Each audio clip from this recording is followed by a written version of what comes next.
안녕하세요. 저는 40대 중반의 귀한 딸을 낳아 행복한 육아 생활을 보내고 있는 평범한 여성이에요. 살다 보면 제가 설계한 대로만 인생이 흘러가는 건 아니더라고요. 저는 평소에도 계획적인 삶을 살았기 때문에 변수가 없도록 자신을 잘 관리해 왔어요. 그 덕분에 말단이지만 공무원이 될 수도 있었고, 운 좋게 좋은 남자와 결혼해서 행복한 결혼 생활을 할 수도 있었죠. 그렇다고 해서 저에게 완벽한 날들만 있는 건 아니었어요. 정말 생각도 못한 일들로 우울하고 화가 머리끝까지 나는 시간들을 보내야 했던 적도 있었어요. 오늘 제가 말씀드릴 사연은 힘들었던 그날들에 관한 이야기입니다. 남편은 참 좋은 사람이었어요. 영업직으로 해외 출장도 잦았던 그 사람은 항상 어딘가 갈 때마다 저와 함께하고 싶어 했던 사랑 많은 남자였어요. 그리고 헌신적이었죠. 이 사람과 함께라면 어떤 힘든 일도 견딜 수 있을 거라는 생각을 했고, 그 사람이 프로포즈 하자마자 결혼을 수락할 정도로 많이 사랑했어요. 그렇지만 모든 것이 완벽한 사람은 없다고 하죠. 이 완벽하고 멋진 남자에게도 딱 한 가지 단점이 있었어요. 다행이라면 남편 본인의 문제는 아니었어요. 바로 그 사람의 아버지, 제 시부에게 문제가 있었거든요. 상견례 때 양가 부모님이 모였을 때 시부의 한없이 가볍고 눈살 찌푸리게 만드는 언행에 저는 이 결혼에 대해 처음으로 불안을 느끼게 됐거든요. 아이고, 사돈댁 보니까 며느리 될 아이가 애는 잘 낳겠네요. 저희 집이 손이 귀해서 애 잘 낳는 며느리가 필요하거든요. 여자야 집에서 살림 잘하고 애만 잘 낳으면 그만이니까요. 공무원 딸을 자랑스럽게 여기던 친정아버지의 표정이 확실하게 기분 나빠 보였어요. 그리고 시부의 그런 행동에 저희 가족만 기분 나빠진 것도 아니었어요. 요즘 세상에 여자 남자가 어딨어요. 그리고 그런 식으로 말하는 거 실례예요. 죄송해요, 사돈어른. 저희 남편이 좀 옛날 사람 같은 면이 있어요. 말은 이렇게 하지만 저희도 맞벌이 하면서 잘 지내고 있어요. 이 사람이 집안일 할 때도 많은걸요. 그리고 애들은 분가시켜서 저들끼리 지내도록 할 거라 크게 걱정 안 해도 돼요. 저도 사업하는 사람이라 집에 붙어 있는 시간이 많지 않아서 애들도 신경 쓸 거 많이 없고요. 시부가 까먹은 점수를 시모가 다시 올려서 평균을 맞추는 것 같은 듣도 보도 못한 상견례였죠. 위태롭게 아슬아슬했던 상견례가 끝나자 친정아버지가 저를 따로 불러 말하더군요. 너희 시부 될 사람 생각하면 너 시집 못 가게 막고 싶다만 그 집 사부인은 시원시원하니 좋더구나. 게다가 사업하시면 시집살이도 덜 시킬 거 아니냐. 사부인이 바깥 사돈을 잘 지고 있는 듯 보이니 너도 힘든 일은 없을 것 같아. 그거 하나는 마음이 놓이구나. 그래도 우리 사위가 바깥 사돈을 닮지 않은 게 천만다행이야. 다정다감하고 널 많이 위하니 아빠는 그거 하나만으로도 다행이라 생각해. 친정아버지가 그렇게 말할 정도로 시부와 시모에 대한 평가는 극명하게 갈렸어요. 남편의 여동생인 신우도 IT 업계를 다니는 재원으로 시모를 닮아서 아주 야무지고 차분하더라고요. 그 4명의 가족 중에 시부만 딱 다른 종류의 사람이었어요. 시모가 왜 저런 남자와 결혼했는지 모를 정도였죠. 정말 다행인 건 우리 가족이 본 것보다 훨씬 더 시부가 시모에게 잡혀 살고 있었다는 점이에요. 게다가 시모 집안이 잘 사는 편이라 시모에게 평소에 꼼짝도 못한다는 걸 알았거든요. 그렇게 남편과 저는 결혼 날짜를 잡았어요. 그런데 문제는 그 후에 벌어졌어요. 이미 가족 간의 상견례가 끝나고 날만 잡으면 되는데 시부가 저를 영 탐탁치 않아 하더군요. 한 번은 저희 결혼을 빌미로 할 이야기가 있다며 시부가 저를 불러냈어요. 남편과 함께 가려고 했는데 그때 남편이 출장 중이라 혼자서 가야 했거든요. 혼자 가는 게 걱정돼서 남편에게 전화를 했죠. 아버지가 당신을 불렀다고? 나한테는 아무 말 없긴 하셨는데. 벌써 상견례도 다 끝났고 날만 잡으면 되는데 무슨 일이야 있겠어? 많이 걱정되면 내가 아버지한테 무슨 일인지 물어볼까? 나한테만 할 이야기 있다는데 당신이 왜 부르냐고 물으면 아버님이 좋아하시겠어? 말 안 듣는 며느리처럼 보일 것 같은데 그냥 내가 가보고 자기한테 연락 줄게. 그렇게 남편과 통화하고 시부가 부르는 곳으로 나갔어요. 그런데 밖에서 만나자 시부가 저를 지그시 보더니 입을 열더군요. 아가씨, 우리 아들이랑 진짜로 결혼할 거야? 상견례 때는 우리 와이프 때문에 내가 말은 못했는데 나는 아가씨가 마음에 안 들어. 그러니까 알아서 우리 아들이랑 헤어져주면 안 될까? 이런 말을 상견례가 끝나고 시부될 사람에게 들을 거라고는 상상도 못했죠. 벙찐 제 얼굴에 대고 그 사람은 안색 하나 바뀌지 않고 이어 말하더군요. 내가 왜 이런 말 하는지 궁금한 표정이네. 나는 말이야, 원하는 며느리상이 있어요. 그런데 아가씨는 내가 원하는 것과는 정반대야. 그 중에 하나가 아가씨 나이지. 우리 애가 35인데 아가씨가 38이잖아. 나이가 많은 것도 싫은데 내가 싫어하는 일하면서 남편 내조 안 하는 그런 여자네. 그러니 내가 반대를 좀 하겠다는 거지. 아들도 지금은 아가씨 좋아서 결혼하겠다고 하지만 자기보다 더 늙어가는 아가씨 얼굴 봐도 좋아할까? 지금이야 헤어지고 울고불고 해도 결국에는 나한테 감사할 거야. 듣는 내내 이 사람의 정신 상태와 수준을 의심하게 되는 말들이었어요. 정말 시부는 최악의 사람이었죠. 그렇다고 여기서 물러설 생각은 없었어요. 이 사람만 빼면 저한테 호의적이고 좋은 사람들 뿐이니까요. 그리고 솔직하게 말해서 다른 가족 몰래 저를 불러 이런 이야기를 했다는 건 다른 가족들은 그런 생각 없다는 걸 뜻하고요. 어느 정도 상황을 추측한 제가 시부에게 말했어요. 제가 알기로는 어머님도 아버님보다 연상이라고 알고 있는데 그럼 어머님도 나이가 많아서 싫으셨겠네요? 그런데 어떻게 결혼하셨죠? 제 말에 시부가 갑자기 눈치를 보더니 답을 못하더군요. 그 이유는 저도 잘 알고 있었어요. 시부는 시모가 번 돈으로 살고 있는 사람이었거든요. 시부의 직장 역시 시모의 친정에서 마련해 준 것이었고요. 제가 시모를 걸고 넘어가자 아무 말 못하는 것부터가 그 증거였죠. 저는 그 사람이랑 파혼할 생각 없어요. 말씀 다 끝나셨으면 가봐도 될까요? 사실 여기 오기 전에 그이한테 아버님이 몰래 보자고 했다고 벌써 말했거든요. 제 말에 시부 얼굴이 깜짝 놀라더군요. 그렇잖아도 자기가 먼저 아버님한테 전화해서 무슨 일인지 물어봐 줄까 하고 이야기하던데 제가 우울한 목소리로 전화하면 아버님한테 오늘 무슨 이야기 했는지 전화할 수도 있겠네요. 제 말에 시부가 확 얼굴을 일그러뜨리더니 저한테 경고를 날리더군요. 오늘 이야기 아들한테 할 거야? 그건 아버님 하시는 거에 따라 다르죠. 의기양양하게 말했지만 사실 알 수 없었어요. 남편이 제 편을 들지 시부의 편을 들지 남편은 가족을 소중히 하는 남자였으니까요. 시부와 제가 정반대의 주장을 하게 됐을 때 누구를 선택할지 알 수 없었어요. 그래서 저도 시부에게 강하게 나갈 수 없었어요. 그래도 당분간의 시간은 벌었고 시부가 시모의 눈치를 본다는 사실을 알았으니 그 부분을 공략할 생각이었어요. 아버지랑 이야기는 잘했어? 저녁에 남편이 걱정이 됐는지 먼저 제게 연락을 했더라고요.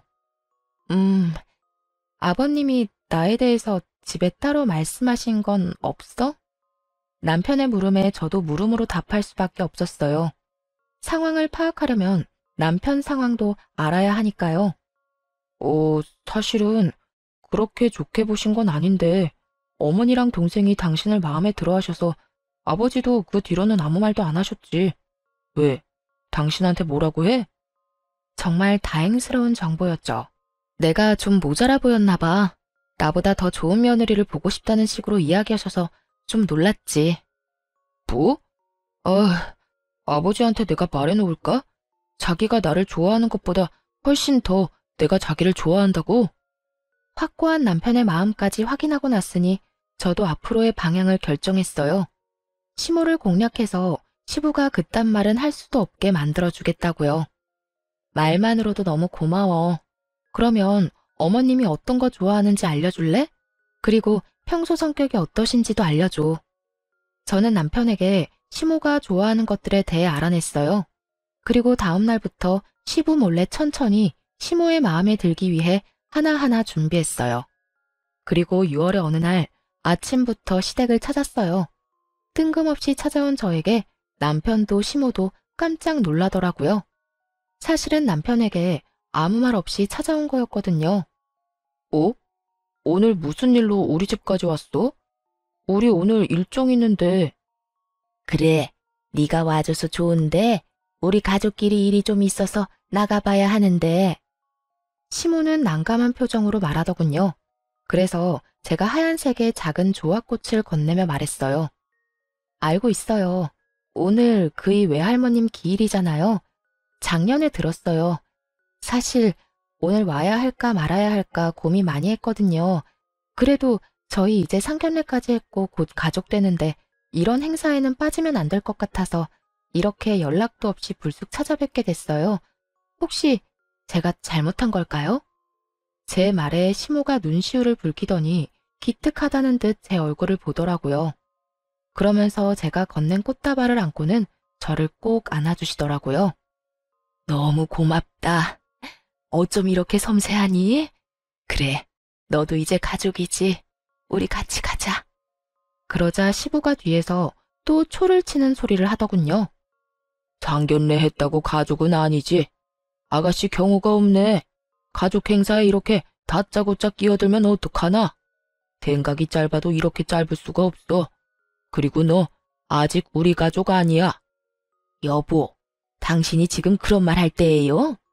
오늘 무슨 날인지 아침까지도 몰랐던 사람이 당신이잖아. 우리 엄마 기일이라고 내가 며칠 전에도 이야기했어요. 그런데 아침부터 늦잠 자고 잊어버리고 말이지. 새아가 밥만 좀 본받아요. 아직 결혼도 안 했는데 상견례 했다고 벌써 시댁 외가 챙기는 기특한 며느리야. 당신 저번에 상견례 할 때부터 이상해? 대체 얘가 뭘 했다고 이렇게 매번 딴지를 걸어요? 아니, 그렇게 치면 당신이 제일 이상하지. 집에 사람을 들이는 일이야. 한번 보고 뭐가 그렇게 마음에 들어? 집에 사람이 드는 일이니까 좋은 거죠. 이렇게 세심하게 사람 챙기는 며느리가 많을 것 같아요? 게다가 공무원이라는 직업도 안정적이죠. 우리 아들 좋아하지. 집안 행사에 알아서 참여도 잘하지. 대체 뭐가 그렇게 못마땅하다는 거예요? 당신이 그럼 이야기 좀 해봐요. 이 며느리 어디가 그렇게 마음에 안 드는지. 시모는 아예 눈에 쌍심지를 켜고 시부를 바라보더군요. 그런 시모 눈길에 시부는 꼼짝도 못하더군요. 버벅거리며 한다는 핑계도 참 웃겼어요. 아니, 저렇게 괜찮은 며느리감이 왜 여태 시집도 안 갔나 싶어서 말이지.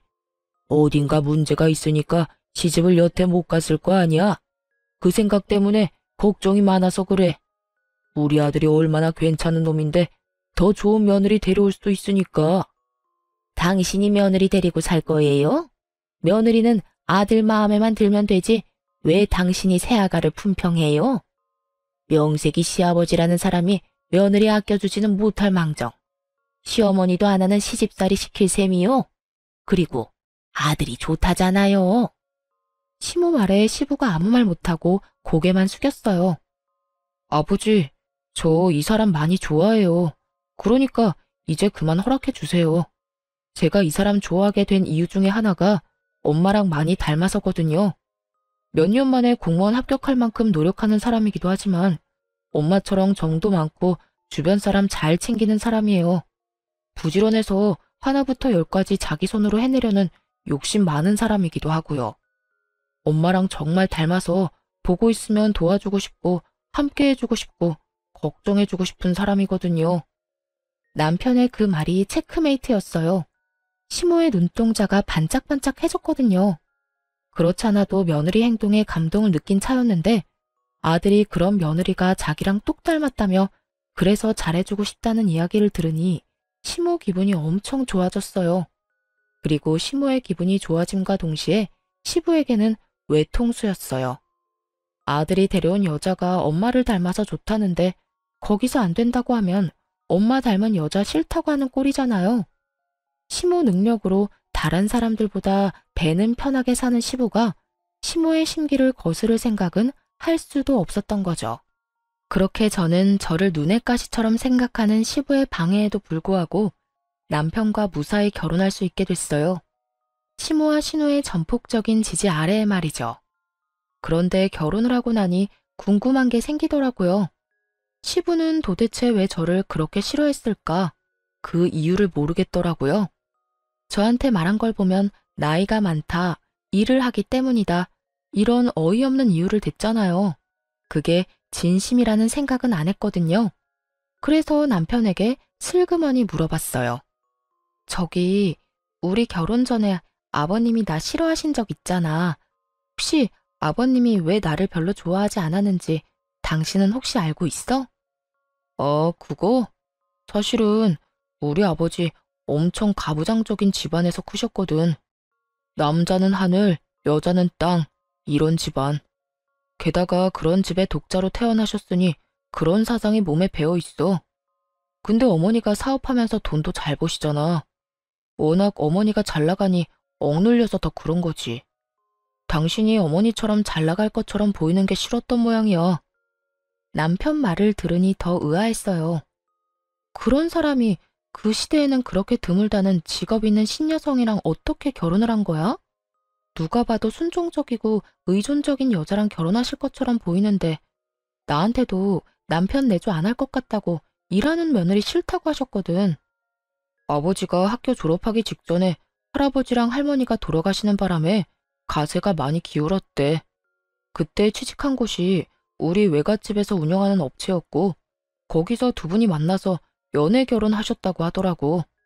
그래서 아버지한테는 어머니 집안 분위기 자체가 완전 정반대라 많이 눌려 사신 것 같더라고.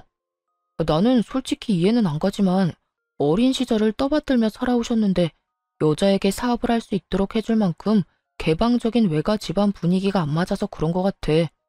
그러니까 당신이 이해 좀 해줘.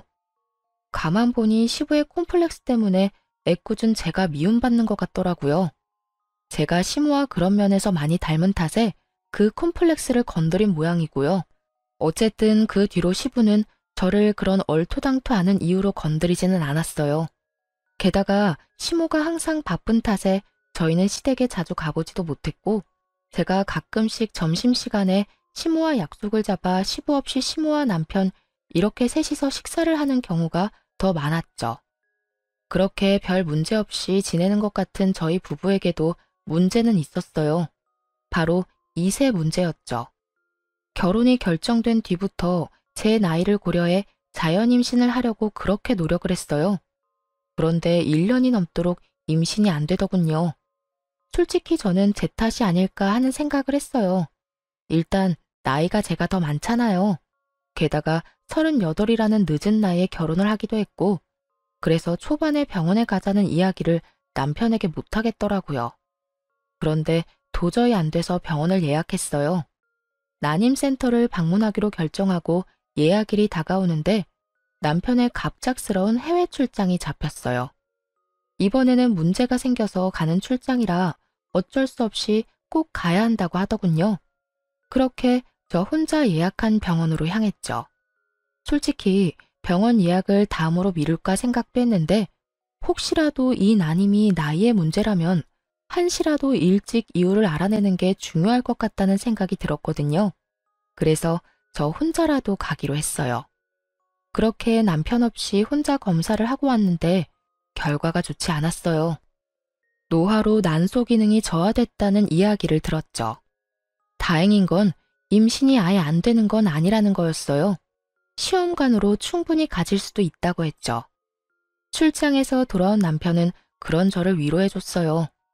시험관 시술을 준비해야 했지만 저도 충격을 많이 받은 터라 마음을 추스르고 시험관 준비를 할 생각이었어요.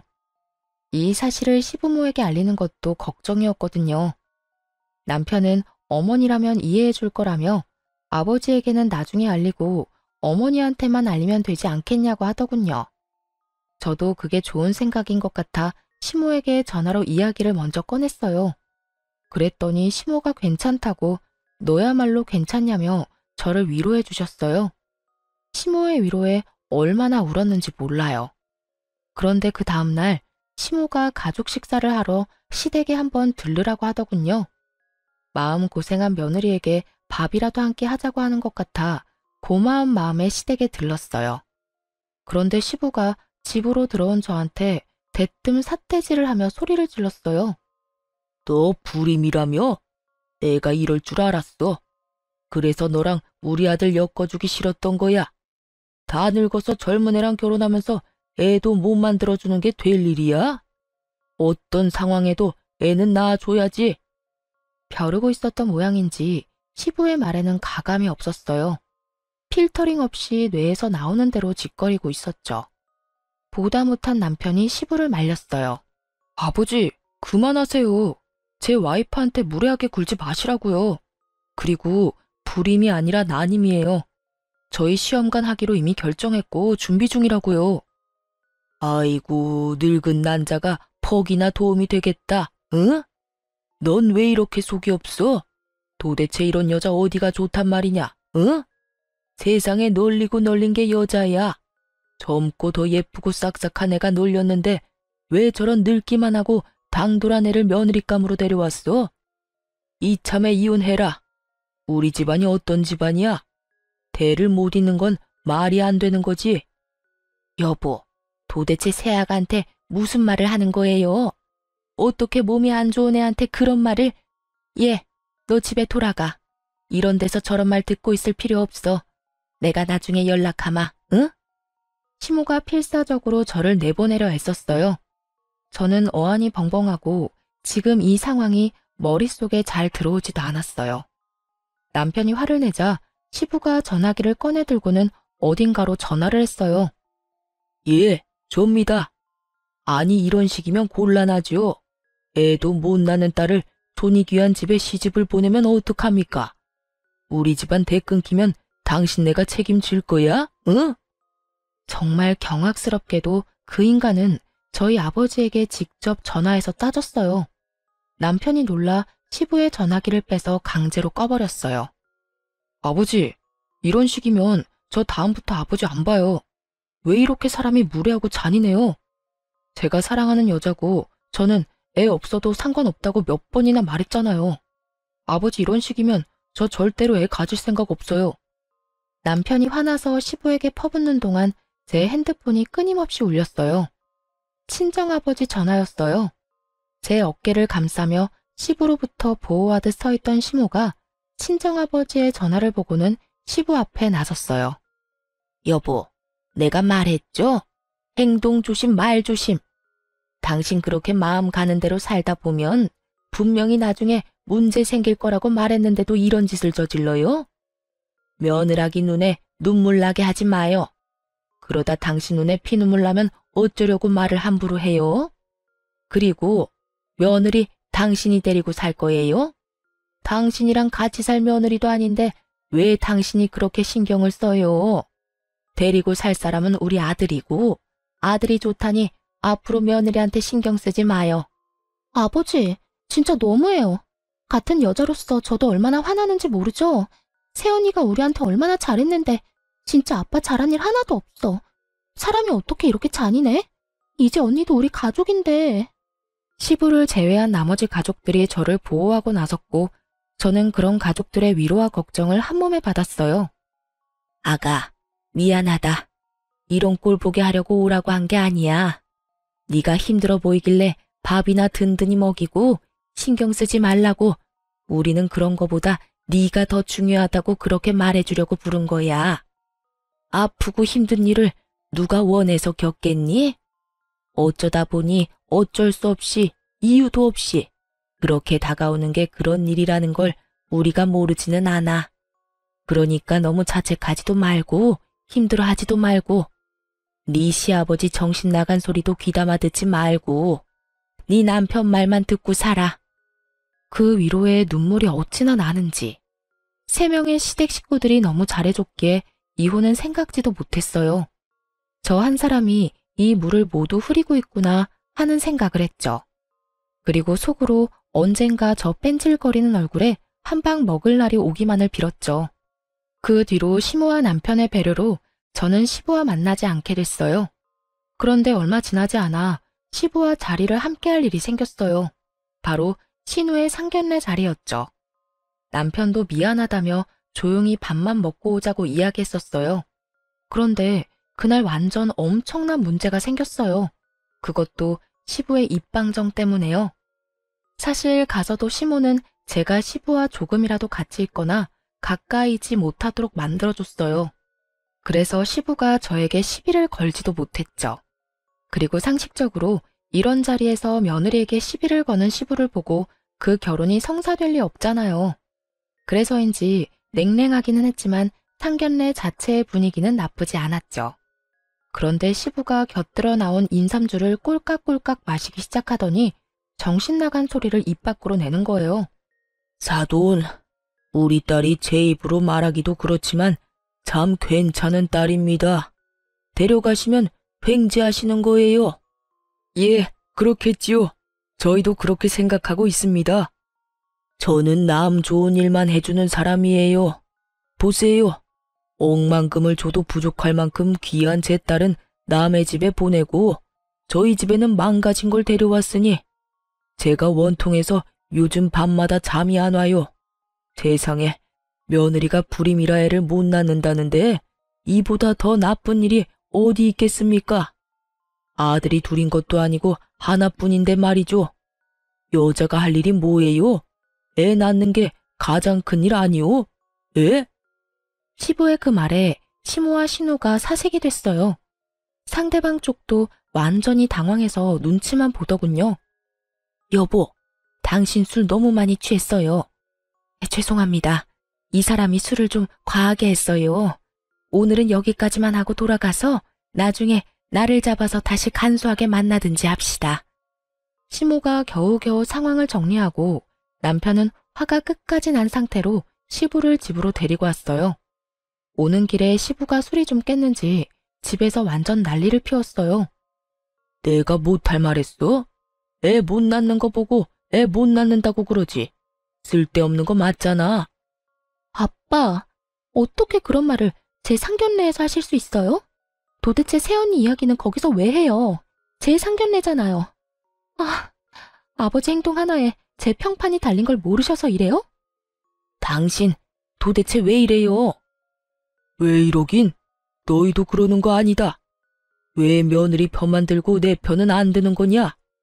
아니 이 집안에서 대가 끊기는 걸 걱정하는 사람이 나뿐이란 말이야? 그런 이야기를 꺼내는 시부를 보며 남편이 참지 못한 듯 앞으로 나와 시부에게 말했어요. 아버지, 저 이번 일 그냥은 못 넘어갑니다. 그러니 이 사람한테 사과하세요. 어서요. 내가 잘못한 게 없는데 왜 사과를 해? 어디 임신도 못하는 주제에 결혼을 하겠다고 손이 귀한 집에 시집을 와? 그게 아버지 마음이에요? 알겠습니다. 사과하실 마음 없으시면 저도 이제 앞으로 아버지 안 보고 살게요. 넌 가족보다 그 여자가 더 좋단 말이냐? 네가 어떻게 나한테 그럴 수 있어? 너 장손이다. 우리 집 독자야. 아버지야말로 저한테 왜 그러셨어요? 제가 이 사람을 얼마나 사랑하는지를 알면서 결혼 전부터 지금까지 꾸준히 제가 말씀드렸잖아요. 저희 와이프 좋은 사람이라고 제발 저한테 하듯 잘 대해달라고 말이에요. 전 이 사람 말고 다른 사람은 필요 없어요. 그리고 아버지 하는 행동 덕분에 애도 갖고 싶지 않고요. 그러니 앞으로 제 와이프한테 애를 못 가지느니 어쩌느니 그런 이야기 하지 마시고 저한테 말씀하세요. 제가 애 안 가질 생각이니까. 그리고 아버님이 이 사람한테 사과할 때까지 아버지하고 만날 일 없을 거예요. 남편의 폭탄 선언에 시부가 열이 받아서 얼굴이 시뻘겋게 변했어요. 야, 네가 어떻게 그래? 어떻게 며느리 편을 들어? 그래서 내가 며느리 괴롭혔다고 날 협박하는 거야? 편한 대로 생각하세요. 그리고 아버지 안 보겠단 말 협박으로 한 말 아니에요. 동네 창피하게 어디 가서 술 마시고 그런 이야기나 하는 사람 제 아버지로 두는 거 저도 싫어요. 그러니 앞으로 제 얼굴 볼 생각 마세요. 남편은 시부를 충격에 빠뜨린 뒤 저를 데리고 밖으로 나왔어요. 남편이 말하는 내내 시모와 신우가 아무 말 없이 남편 눈치만 보는 걸 보니 아마 미리 세 사람은 이야기가 다 되어 있었던 것 같았어요.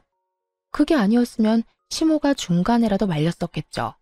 그런데 그게 아닌 걸 보면 시모도 남편의 그런 생각은 알고 있었던 것 같더라고요. 그렇게 집에 돌아온 남편이 저한테 한 이야기는 뜬금없이 강아지 입양이었어요. 여보, 우리 애 가지지 말자. 애 가지지 말고 강아지나 키우면서 살자. 요즘 세상에 애 없이 사는 사람들 얼마나 많은데. 그리고 나는 당신만 있으면 돼. 그러니까 애완동물 같은 거 키우면서 우리끼리 살자. 한편 말이 너무 고마웠지만 또 한편으로는 서운하기도 했어요. 저는 아이가 가지고 싶었거든요. 그래서 남편을 설득했어요. 아버님한테 화난다고 아이를 안 가지는 건 아닌 것 같아. 우리 시험관 해보자. 나 이대로는 정말 분하고 원통해서 못 살 것 같아. 할 수 있는 데까지 해보고 안 생기면 그렇게 해. 딱 2년만. 그래도 안 생기면 우리 운명이라고 생각하고 받아들이고. 그렇게 말하니 남편이 저를 꼭 안아줬어요. 바로 그 다음 주부터 시험관 준비에 들어갔죠. 병원에 가서 그전 예약에서는 하지 못했던 남편의 검사도 겸사겸사 진행했는데 결과가 나올 순간 저희 모두 깜짝 놀랐어요. 저한테만 문제가 있다고 생각했는데 알고 보니 남편도 문제가 있었더라고요. 무정자증까지는 아니었지만 남편도 문제가 좀 있는 편이었어요. 그나마 다행인 것은 시험관을 하는 데에는 큰 무리가 없다는 거였죠. 남편은 당장이라도 그 검사 결과를 시댁에 알리려고 했지만 제가 남편을 말렸어요. 시모 생각이 나서요. 시모가 충격받을 것 같아서 시간을 두고 천천히 이야기하자고 남편을 설득했죠. 집 상황도 지금 어수선한데 좋은 이야기도 아니고 어차피 안 좋은 이야기는 저를 통해 들었으니 더 이야기해봐야 남편 탓처럼 보일까봐 신중하게 접근하기로 했죠. 그리고 저희가 한참 시험관을 준비하는데 시모의 생일을 맞이하게 됐어요. 생일날에 시부와 얼굴 마주하며 밥 먹고 싶은 마음은 없었기 때문에 시모와 신우에게만 살짝 말해서 저녁에 밥을 먹기로 했어요. 그런데 시모에게 그날 낮에 전화가 왔더라고요. 다급한 목소리로 남편과 저를 찾는 것을 보아하니 분명 무슨 일이 생긴 것이 틀림없었죠. 얘, 집에 좀 빨리 와봐라. 세상에, 지금 난리도 아니야. 나 어떻게 해야 될지 모르겠어. 네가 와서 이 사람들 좀 말려봐. 시댁으로 황급히 달려갔더니 집안이 초토화가 되어 있었어요. 거기에 있던 것은 신우 상견례 때 보았던 예비 사돈 어른이었어요. 상견례 자리에서 큰 소리 뻥뻥 치더니 이보시오. 당신이 누구 욕할 처지야? 검사 안 해봤으면 어쩔 뻔했냐고. 이게 뭔가 싶었는데 신우는 옆에서 울고 시모는 그런 신우를 보호하듯 서 있었어요. 그리고 시부는 완전 당황한 채로 서 있었죠. 돌아가는 상황을 보니 신우에게 문제가 있던 모양이었어요.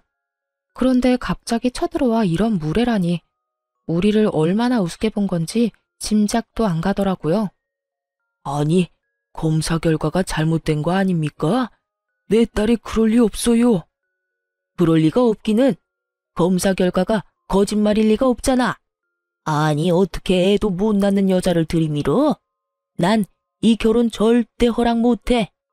애 낳는 게 여자 할 일이라던 당신이 설마 이러고도 우리 애한테 당신 딸 들이미는 건 아니겠지? 우리 집안이 대를 잇는 게 얼마나 중요한데 사돈 될 사람 앞에서 며느리 욕하는 거 보고 혹시나 싶어 검사했는데 말이야. 재수가 없으려니까. 그만하세요. 여기서 한마디만 더 모욕적인 말씀하시면 경찰 부를 거예요. 무슨 말하고 싶은지 아니까 여기서 그만하고 돌아가세요.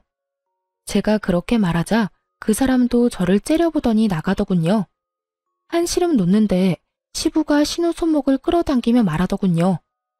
네가 불임이라고? 거짓말일 거야. 병원 한번 가보자. 다시 검사해야 할 거 아니냐? 시부 행동에 신우는 더 울고 시모가 완전 열받았는지 시부 앞에 허리에 손을 척 얹고 서서 소리쳤어요. 이제 속이 시원해요? 저 사람이 여기 와서 행패 부린 거 다 당신 탓이야. 상견례 자리에서 그렇게 며느리 욕을 하는 무례한 행동을 서슴없이 했으니 상대방도 우리를 깔본 거잖아요. 내가 누누이 말했죠? 행실 조심하라고. 당신이 사람 많은 데서 며느리 망신 주니 우리한테 똑같은 짓 한 거잖아. 왜 나한테 그래? 내가 뭘 어쨌다고? 지금 이럴 때야? 날 검사 다시 하러 가야지. 한 번 했으면 됐지. 애한테 또 상처 줄 셈이에요?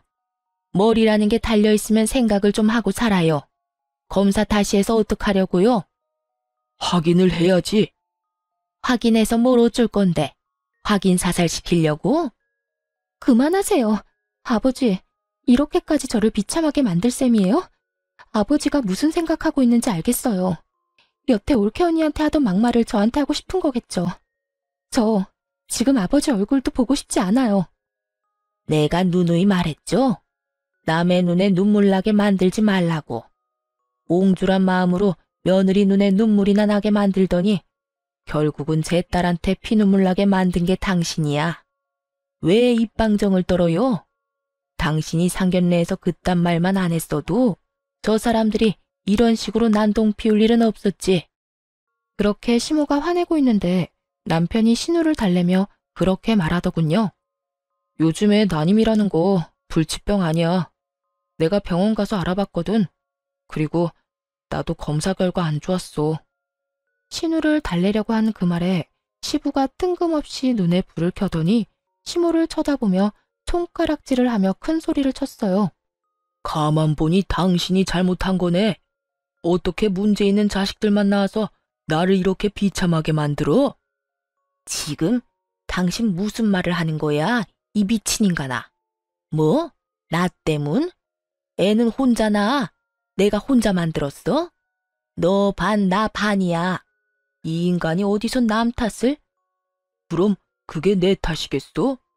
옆엔 내가 일이나 한답시고 나돌아다니니까 애들이 이렇게 하자가 생긴 거야.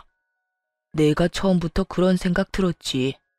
당신이 이렇게 문제 있는 자식을 만들 줄 알았으면 당신 안 만나고 그때 만나던 여자 계속 만났을 거야. 이 사람이 정말 보자 하니까 그럼 그 여자 만나러 가요. 지금이라도 자식 낳아줄지 누가 알아? 그렇게 시부는 그동안 억눌렸던 자신의 콤플렉스를 거의 대부분 쏟아냈어요. 시모는 그 소리를 듣고 참지 않았지만 그렇다고 시부 일자리까지 어떻게 하지는 않았어요. 시부는 시모의 친정에서 운영하는 곳에서 일하고 있었거든요. 그것도 시모가 꽂아준 곳이었죠. 곧 은퇴라는 걸 알고 있었으니 분란을 만들고 싶지 않았던 것 같아요. 은혜도 모르고 시모에게 네 잘못이라며 말하는 시부를 보니 참 갈 때까지 갔구나 싶었어요. 두 분이서 싸우는 걸 구경하고 있을 수만은 없어 남편이 대충 두 분을 떼어놓고 저희는 집으로 돌아왔어요. 남편은 그 뒤로 진짜로 시부와 연락을 끊었고 신우도 연락을 하지 않는다고 하더군요. 그 말이 사실인 게 시부가 정말 오랜만에 저한테 전화를 했거든요. 남편이 전화를 받지 않으니 제 번호로 전화할 수밖에 없었을 거예요. 네가 우리 아들 숨겼지? 이놈의 아들들이 하나같이 아버지 말은 안 듣고 말이야. 중간에서 나랑 연락하지 말라고 한 거 너 아니야? 어린 년이 싸가지가 없어. 그이가 아버님 연락 안 받는 건 저 때문이 아니에요. 아버님 때문이죠. 그리고 기분은 좋으세요? 저희 아버지한테 했던 말들 고스란히 돌려받았잖아요. 딸 트집 잡아 욕하고 덤비는 시댁 보는 기분은요? 다행이라고 생각해요.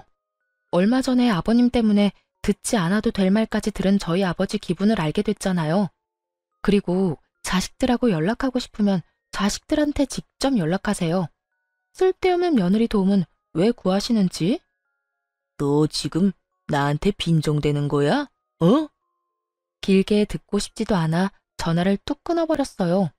그런데 통화 중 찜찜한 말을 들은 것 같았어요. 아들들이라는 말이 이상하잖아요. 아들이라고는 남편 하나 있는 시부가 아들들이라는 말을 할 필요가 있나요? 뭔가 무의식 중에 나온 말인 것 같은데 기분이 쎄했어요. 설마 했죠. 그렇게 찜찜한 시간이 흘렀죠. 솔직히 시모에게 말할까 말까 했는데 집안 분위기가 워낙 흉흉해서 일단 말을 아끼고 있었어요. 신우는 파혼을 하게 됐고 시모는 기분이 안 좋은지 내내 일만 하러 돌아다니느라 피곤해 하시더군요. 직장에서도 시부를 마주쳐야 하는 일이 생각보다 너무 피곤했나 봐요. 그렇게 몰래 점심시간에 나와 저랑 식사를 하며 마음을 추스르고 있는데 한 남자가 저와 시모가 있는 테이블로 오더군요. 젊은 남자였는데 얼굴이 어딘지 모르게 익숙했어요. 그런데 그 사람이 시모에게 서류 봉투를 하나 주고 갔어요. 뭔지 물어봤지만 대답도 없이 가길래 저희 둘이서 봉투를 뜯었죠. 그런데 거기에는 유전자 검사지가 있었어요. 아버지와 아들로 보이는 사람의 검사지인 것 같더군요. 그 봉투 안에 USB가 같이 들어가 있었어요. 저는 잠시 생각하다가 시모에게 한마디 했어요. 어머님, 사실 이 이야기는 안 하려고 했는데 저번에 아버님 화나서 저한테 전화하셨을 때요. 저한테 말 실수인지 이놈의 아들들이 하나같이 말을 안 듣는다는 말을 한 적이 있거든요. 아버님 아들이 남편뿐인데 들이라는 말을 들어서 물론 제가 잘못 들었을 수도 있는데 혹시나 해서 말씀드리는 거예요. 아들들? 아까 그 젊은 남자 내가 이상하게 얼굴이 익숙했다고 느꼈는데 일단 아가, 넌 식사하고 천천히 들어와. 나는 바쁜 일이 생각나서 먼저 일어나 보마. 그렇게 집에 오고 나서 며칠 지나지 않아 신우가 저희 집으로 찾아왔어요. 아가씨 어서 와요. 몸은 좀 어때요? 신우가 저희 집에 찾아온 것이 저와 동변상면의 아픔을 나누고자 온 것 같아서 저도 신경을 많이 썼거든요. 그런데 그게 아니었어요. 언니, 큰일 났어요. 저희 집 이제 진짜 되돌릴 수 없게 돼버렸어요. 무슨 일인데 그래요? 혹시 그 사람이 또 쳐들어왔어요? 아니요, 그게 아니라 엄마가 아빠한테 이혼하자고 소짝 날렸어요. 뜬금없는 시부모의 이혼 소식을 믿기 힘들었어요. 그게 무슨 말이에요? 두 분이 이혼을? 그것도 시모가 시부에게 이혼을 청했다는 게 제일 놀라운 포인트였죠. 왜냐면 시부가 이렇게 아나무인인 건 시모가 시부를 무척 좋아했기 때문이었거든요. 그 사랑의 힘으로 여태껏 그 많은 추태를 넘겨준 것이 시모였는데 갑자기 이혼이라니 이해가 안 갔어요. 이건 100% 아빠 잘못이긴 해요. 엄마가 덮어주고 싶어도 못 덮어줄 만큼. 어머님이 웬만한 일로는 이혼 이야기 안 꺼내셨을 텐데. 그게 아빠한테 숨겨둔 아들이 있었나 봐요. 얼마 전에 엄마한테 직접 친자 검사지랑 가족끼리 찍은 사진까지 줬대요. 근데 선을 좀 많이 넘었더라고요, 아빠가. 그 혼외자가 오빠보다 6개월 생일이 늦어요. 그렇다는 건 엄마 임신 중에 외도를 했다는 건데 그 사진이 더 열받았던 것 같더라고요. 게다가 상간녀는 어머니가 아는 사람이었고요. 아버지가 몇 달에 한 번씩 나가는 남자들 모임이 있는데 거기 식사를 항상 똑같은 데서 하거든요. 예전에 엄마가 아빠 따라 거기 가봤는데 별거 없었다고. 진짜 남자들끼리 모이는 모임이었다고 하더라고요. 그래서 아예 의심을 안 했던 거고요. 근데 알고 보니 그 가게 여사장님이 아버지 상간녀였더라고요. 그러니 엄마도 몰랐겠죠. 남자들끼리 가서 아빠는 그 여자랑 하룻밤 자고 그 다음날 함께 놀러도 다니고 그랬던 것 같더라고요. 아빠와 함께 있던 사진을 다 USB에 넣어왔으니 엄마 눈이 안 뒤집힐 수가 없지. 거의 10년 넘게 외도를 했던데 지금은 청산했다고 하지만요. 참 대담한 시부가 아닐 수 없었어요. 몇십 년을 한결같이 시부에 대한 애정으로 인내해온 시모에게 이런 뒤통수를 때릴 줄 누가 알았겠어요? 근데 그 사람은 왜 지금 어머님한테 다 밝힌 거예요? 혼외자 말로는 자기 크는 동안 양육비도 한 푼 안 줘놓고 버렸대요. 그래서 결혼할 때는 그 양육비 대신 결혼 자금을 아빠한테 받아가려고 했다고 해요.